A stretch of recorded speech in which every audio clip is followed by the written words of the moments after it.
Continuamos con Agenda Ambiental. Eduardo, continuando con la reflexión sobre los gobiernos regionales y el derrotero que han seguido al desarrollar estas competencias ambientales y trabajar los temas en materia ambiental y socioambiental, ¿cuáles crees que han sido los mayores obstáculos con los que se han enfrentado los gobiernos regionales o los que han trabado el proceso de descentralización para que estas competencias se desarrollen de la mejor manera o fluya una mejor coordinación intergubernamental y no solo hacia el gobierno nacional, sino hacia a los gobiernos locales?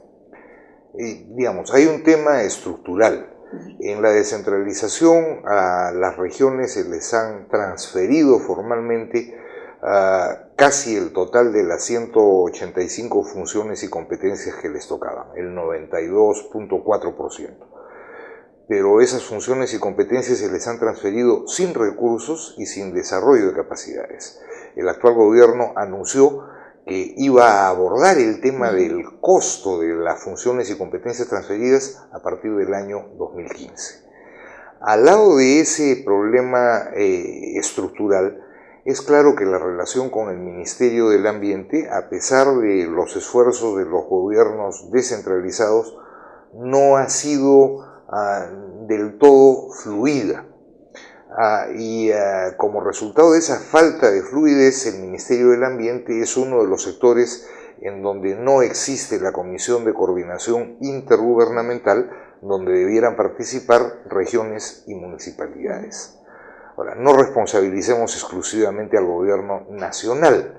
Desde el lado de las regiones, la coordinación con provincias y distritos, es decir, la articulación intergubernamental subnacional, tampoco ha avanzado, quizá como resultado del primer tema de capacidades y recursos que señalaba, a la velocidad que hubiera sido deseable.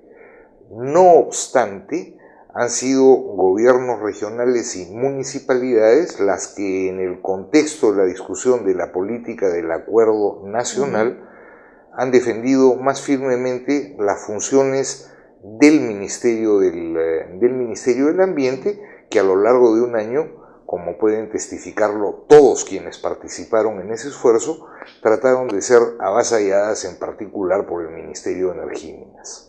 Sí, claro, siendo tan relevante fortalecer el tema de la política del ambiente y siendo relevante también fortalecer esta política de ordenamiento territorial y gestión del territorio, preocupa que todavía dentro del propio seno del Estado a nivel sectorial hayan fricciones y no se empodere a la autoridad ambiental para que lidere este proceso, ¿no? Y bueno, continuando por un tema que es muy relevante, se viene el mensaje presidencial del 28 de julio. ¿Cuáles crees que son los temas que debería abordar en materia ambiental nuestro presidente? ¿Qué puntos no debería dejar sueltos? Ahora el contexto del paquetazo ambiental ha dejado mucha incertidumbre y preocupación en muchos sectores, principalmente en el tema ambiental. ¿Debería abordar y aclarar algunos de estos puntos? El tema de fiscalización u otros en materia de descentralización. ¿Cómo empoderar a los gobiernos regionales para que haya una gestión descentralizada en materia ambiental? Entre otros temas relevantes que necesitaría nuestro país para promover ese desarrollo sostenible e inclusivo que necesitamos. A ver, en general yo no tengo ninguna expectativa positiva frente al discurso del 28 de julio.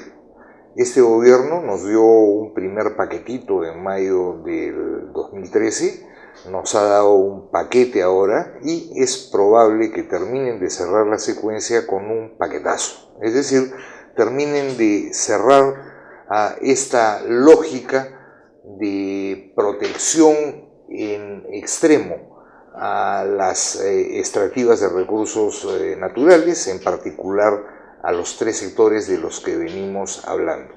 Y en materia de descentralización no cabe ninguna duda que el gobierno nacional ha orquestado una campaña aprovechando seguramente hechos ciertos de corrupción en varios gobiernos descentralizados, pero ha aprovechado esa campaña para dos cosas. De un lado, para esconder sus responsabilidades en esa corrupción, porque es el gobierno nacional el rector de la descentralización, es la Contraloría la que ha debido fiscalizar a esos gobiernos descentralizados, es el Congreso de la República quien tenía que hacer lo propio, y lo que es más grave es el Ministerio de Economía y Finanzas quien ha autorizado la totalidad de gastos que se hacen en el país. La segunda razón, de alguna manera, para este asunto tiene que ver con la experiencia.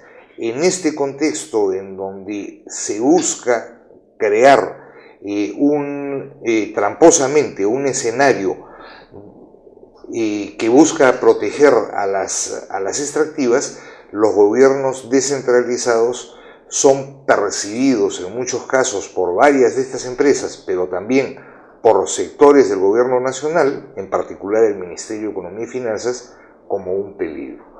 Si yo tuviera que expresar una expectativa, yo diría que el presidente tendría que desandar todo lo que han dado.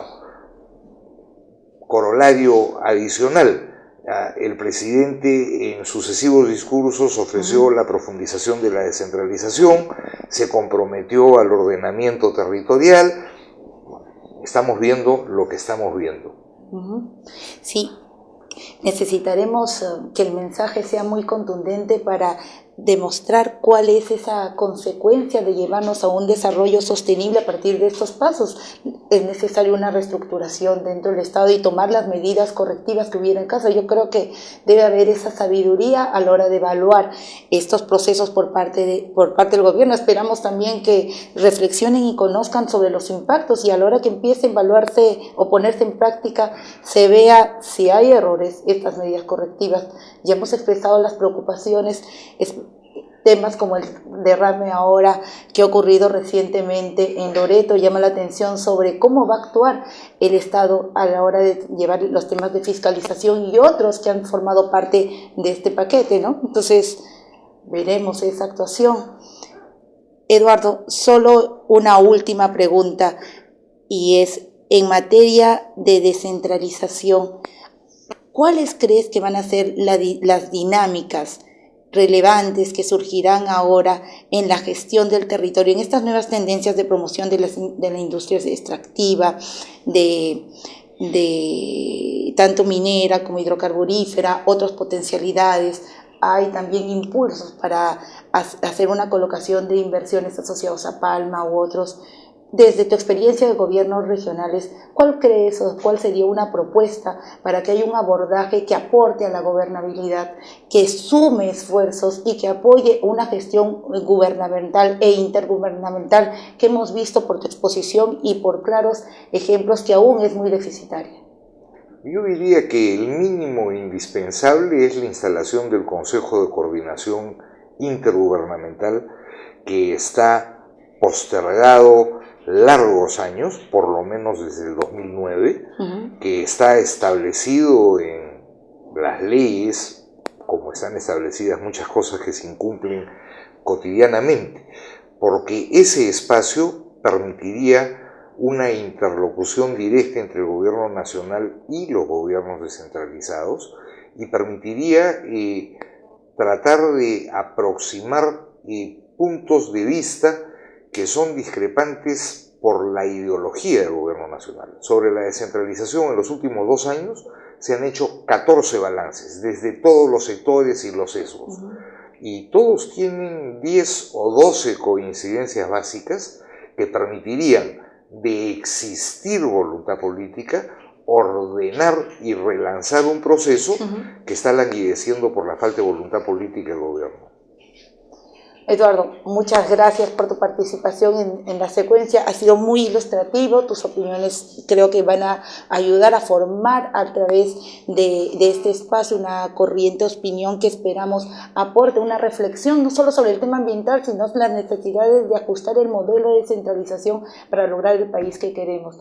Eduardo, contamos y de antemano te invito para próximas secuencias aquí en Agenda Ambiental. Amigos, muchas gracias por su amable atención. Los esperamos en la próxima emisión de este su programa Agenda Ambiental. Hasta la próxima.